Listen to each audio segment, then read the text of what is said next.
మేము చదువుకునేటప్పుడు ఈ ఆర్థిక ఇబ్బందుల కారణంగా మా అమ్మ నాన్న కష్టపడుతూ ఉంటే మా బంధుమిత్రులు చుట్టుపక్కల వాళ్ళు నువ్వు ఎందుకురా ఆడపిల్లల్ని చదివిపిస్తున్నావు, ఇంకా చదివిపియద్దు వాళ్ళని అని ఎన్నో విధాలుగా చెప్పారు.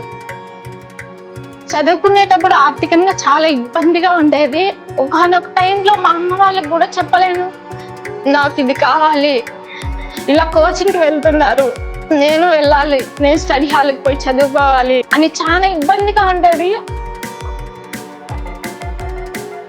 మేము ఈ రోజులో ఇలాడానికి కారణం మా నాన్న మా అమ్మే. చదువుకునేటప్పుడు చెప్పలేకపోయే వాళ్ళం అమ్మ నాన్నలకి, నాన్న మా ఫ్రెండ్స్ ఇలా ఉన్నారు, ఇలా కోచింగ్కి వెళ్తున్నారు, మేము వెళ్ళాలి, స్టడీ హాల్కి వెళ్ళి చదువుకోవాలి అని చెప్పలేకపోయాం. ఎందుకంటే మాకు ఆర్థిక పరిస్థితులు మాకు తెలుసు కాబట్టి, డబ్బు లేదు, మా నాన్న వాళ్ళు చదివిలేరు అనేసి నేను ఆగిపోయే వాళ్ళము. ఈ రోజు నాకు ఈ ఉద్యోగం వచ్చిన దానికి మా తల్లిదండ్రులు కష్టపడ్డ కష్టమే కారణం. ఆ రోజు ఎందుకురా ఆడపిల్లల్ని నువ్వు చదివిస్తున్నావు అనే వాళ్ళకే ఈ రోజు ఇది ఒక మంచి గుణపాఠం లాగా మిగిలింది. ఈ అమ్మాయిని చూస్తే తల్లిదండ్రులకి చేతులెత్తి వందనాలు సమర్పిస్తున్న ఈ అమ్మాయిని ఎంఎస్సి కెమిస్ట్రీ చేపించారు.